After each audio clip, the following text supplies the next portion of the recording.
In a busy city full of noise, traffic, and endless footsteps, there lived a man named Luca.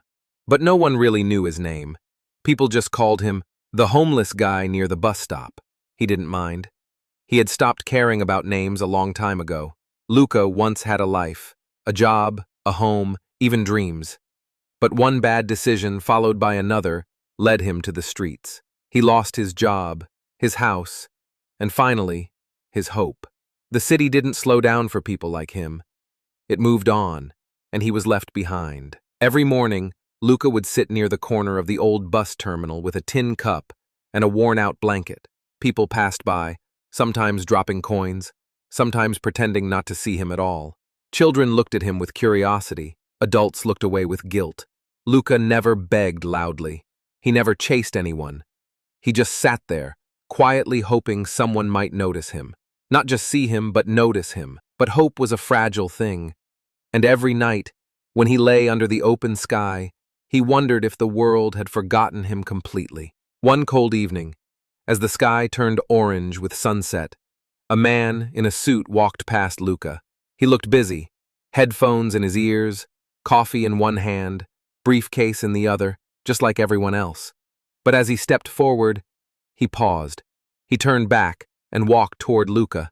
The man didn't give him money. Instead, he crouched down and asked, "What's your name?" Luca blinked in surprise. "Luca," he replied softly. The man nodded. "Luca, you remind me of someone I once knew. Someone who forgot who they were because the world told them they didn't matter, but they were wrong." He stood up, placed a wrapped sandwich next to Luca and said, "You still have value. You just need to remember it." And just like that, he was gone. That night, Luca didn't eat the sandwich right away. He just looked at it.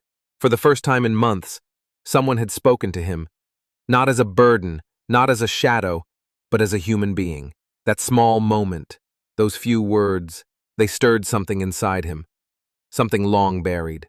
The next day, Luca didn't sit at his usual spot.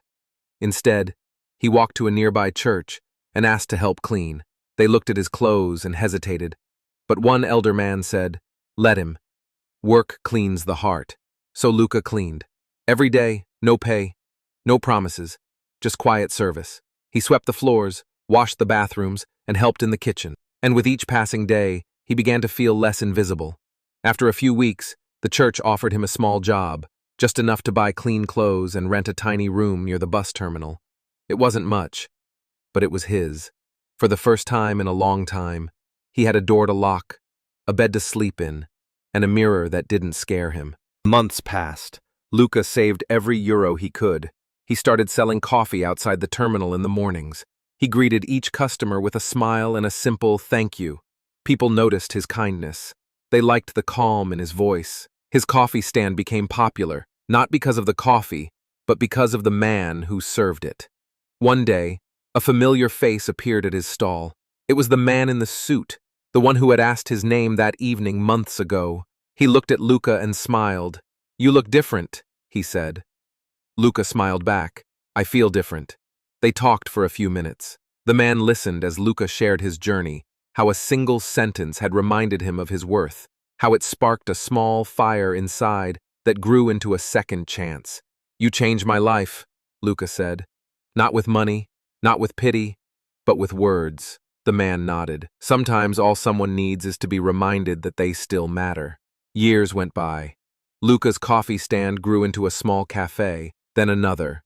He hired others who were once like him. Men and women society had written off. His business was built not just on coffee, but on dignity, kindness, and second chances. He became known as the Hope Merchant in his city. People came not just for the food, but for the story behind it. A story that began on a cold evening, with a sandwich and a question. Today, Luca wears clean clothes. He signs paychecks. He mentors others. But he never forgot the bench near the bus stop. He visits it often, not to beg, but to sit and remember. Because he knows it wasn't luck that saved him. It was a moment, a sentence, a choice. This story teaches us something powerful. The world may try to label us by our failures, but we are not our mistakes. We are not our worst days. We are the sum of every small decision we make after the fall. True change doesn't require a miracle. Sometimes it just takes someone to look at you and say, "You still matter." And once you believe that, the journey begins.